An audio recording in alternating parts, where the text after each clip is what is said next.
Selamat tinggal kasih, sampai kita jumpa lagi. Aku pergi, takkan lama, hanya sekejap saja. Ku akan kembali lagi, asalkan engkau tetap menanti. Action. Halo, gue Marcelo Tahitu dan gue seorang musisi.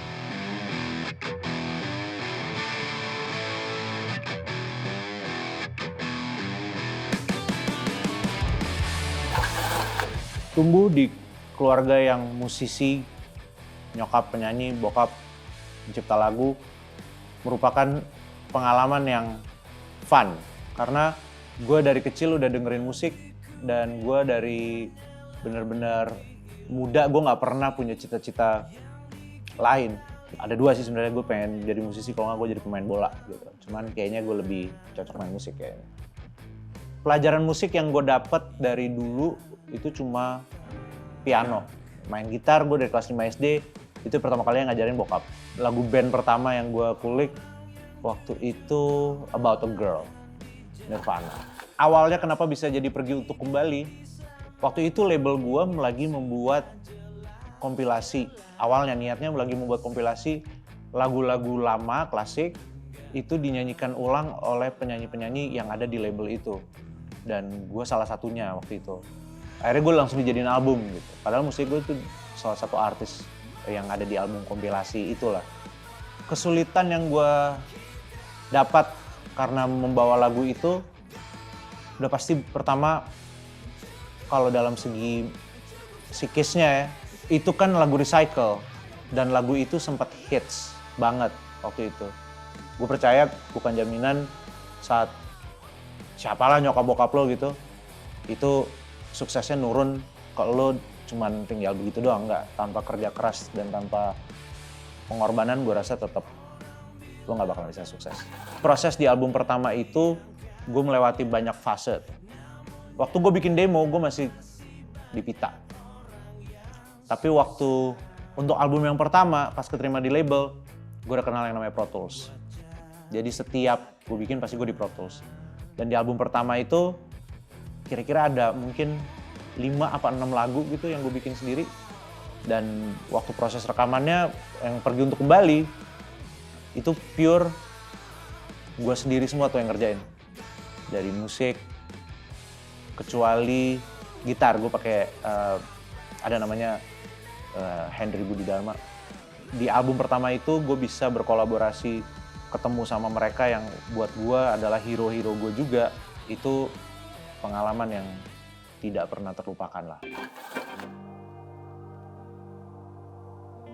Gue bisa dibilang jatuh lah. Gue diizinkan untuk jatuh dalam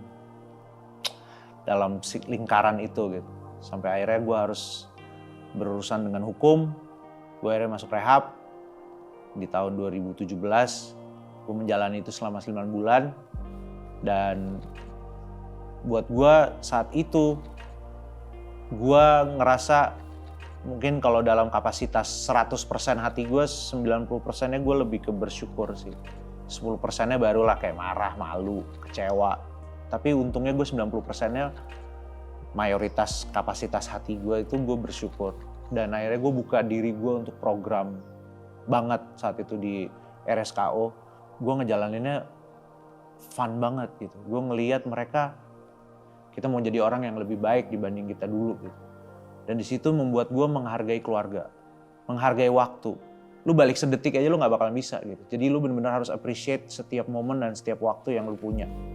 Dan lu harus bisa meng-appreciate keluarga lo yang emang Tuhan udah kasih buat lo. Dan di sini dua hal itu penting banget buat gue, dan itu gue dapat semua di rehab. Karena gue tahu gue kehilangan keluarga gue selama 9 bulan, gue tahu gue kehilangan waktu gue untuk bekerja dan untuk apa selama 9 bulan. Tapi yang gue percaya, gue terima aja. Kalau memang ini proses yang harus gue jalanin, gak apa-apa. Karena gue tahu ini yang terbaik buat hidup gue dan buat gue menjadi orang yang lebih baik lagi. Cycle pemulihan gue udah 2017 ke 2022, gue udah 5 tahun gue bersih. Tapi gue belum tentu sober ya.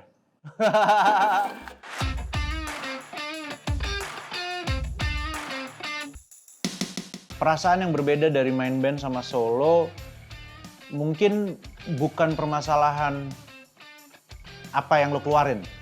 Dalam arti materi musik yang lo keluarin buat gue. Ada orang yang bisa lo ajak kolaborasi gitu.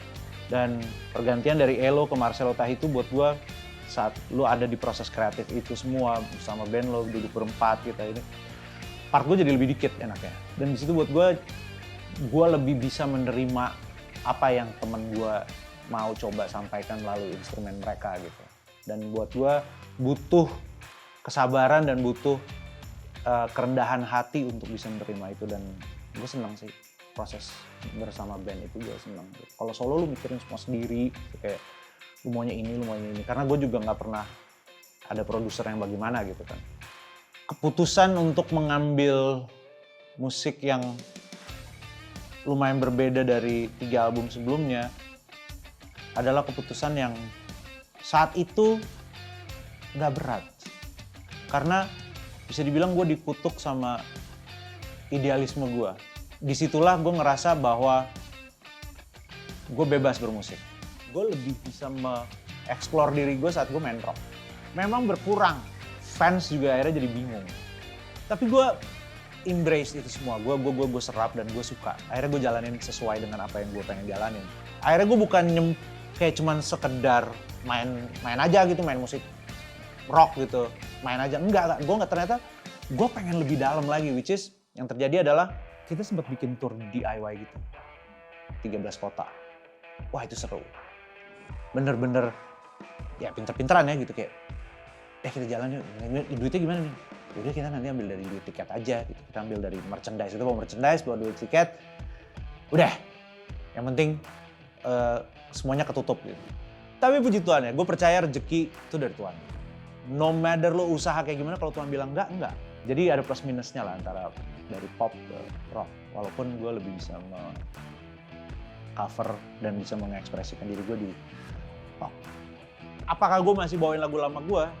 Gue pengen embrace lagu gue yang lama ke karakter gue ini. Kayak misalnya gue bawain lagu Andai Selamanya gitu, ceng ceng ceng ceng ceng, tapi masih gitar ya, karena memang dari album 2 tuh gitar terus kan gitu, jadi gue pengen bikin kayak itu kali nanti aransemen ceng ceng ceng ceng ceng, gue pengen kayak gitu. Terus ada lagu melo gue banget, ini paling melo kayaknya, ini Kisah Kita Telah Usai, tapi itu hits waktu itu. Terus gue kayak, gue pengen membawa ketidakpedulian gue untuk lagu-lagu lama gue, nanti maksud gue bawain aja, emang apa, bodo amat. Suka-suka gue. Dan akhirnya kayaknya gue pengen bawain deh.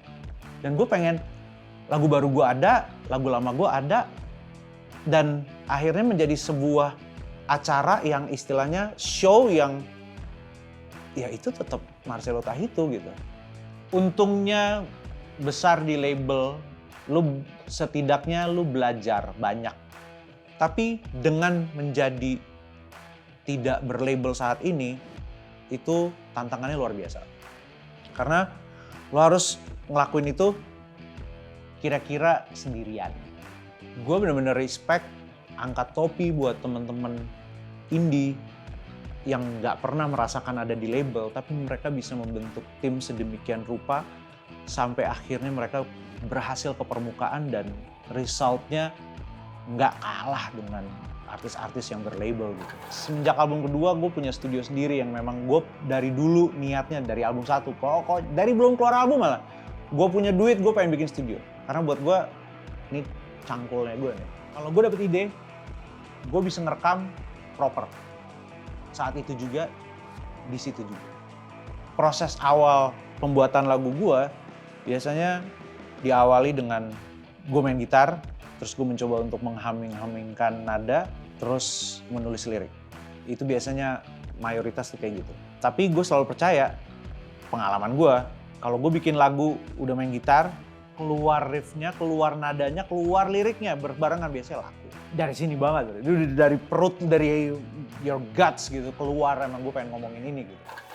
Dari semua perjalanan musik gue, akhirnya sempet diajakin buat nyanyi di Dewa gitu. Waktu itu gue diajakin nge-jam sama Mas Dhani. Acaranya dia di virtual konsernya dia, menuju ke 30 tahunnya Dewa. gue nyanyilah 4 apa 3 lagu. Singkat cerita, abis gue manggung gitu, keluar videonya, ngeliat responnya, gue ditelepon sama manajer gue. Mas Dani, lu mau gak nyanyi buat Dewa gitu? Diajakin nyanyi buat Dewa. Oh, ayo. Berserah ke sini. Oke, gue ke situ. Jalanin terus. Nanti mau dibikinin apa, mau rekaman lagunya dia nih. Oke, gue ke situ. Sampai akhirnya mau tour nih, mau diajakin. Oke, gue ikut. Sampai dia waktu press con tournya dia waktu itu tahun 2021 akhir kalau nggak salah. Terus dia ya kayak ngumumin lah, oh ya Dewa punya vokalis keempat, masalah itu dan segala macam. Oke, sekarang lagi sibuk sama Dewa gitu ya. Tapi gue masih boleh solo kan. Musisi itu nafasnya di karya. Kalau dia berhenti berkarya berarti dia berhenti bernafas. Jadi gue akan terus berkarya sih. Itu yang pasti. Tapi kalau lu nanya gue ke depannya kayak gimana, gue nggak tahu. Cuman yang pasti gue akan terus berkarya dan gue punya tanggung jawab buat fans dan keluarga gue untuk gue terus berkarya. Persekutuan gue sama yang maha kuasa adalah di sini gitu. Gue nggak mau hati gue jelek. Gue nggak mau hati gue penuh dengan kekhawatiran, kebencian, kedengkian, ke segala macam yang jelek. Gue nggak mau ada. Gue pengen bener-bener pure, hati gue pengen bener-bener bersih dari semua itu sehingga gue bisa denger apa yang kira-kira dikasih tahu buat gue dari doi.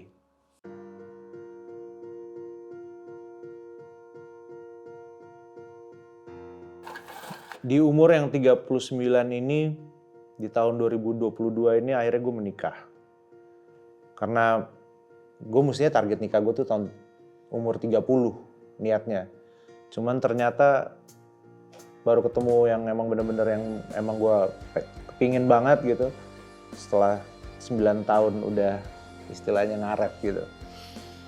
Gue ketemu di gereja awalnya. Gue ketemu di gereja dan dia termasuk orang yang paling bisa mengerti gue. Akhirnya gue memiliki dia seseorang yang bener-bener ternyata enak ya punya istri ya gitu loh. Nah, karena saat lu punya pasangan hidup, lu bisa bener-bener mengadu dan lu bisa bener-bener mengadu dan lu bisa punya penopang lah gitu dalam hidup lo. Dan ini bener-bener gue rasakan dalam dia gitu. Gue bisa bilang sama lo bahwa istri gue ini memiliki potensi untuk bisa memberikan keluarga yang ideal buat gue. Mimpi yang belum pernah tercapai, listnya adalah gue pengen punya anak sih. Gue pengen punya miniatur gue dan istri gue yang lari-lari seliweran di rumah ini gitu. Dan gue berharap mereka suka musik sih.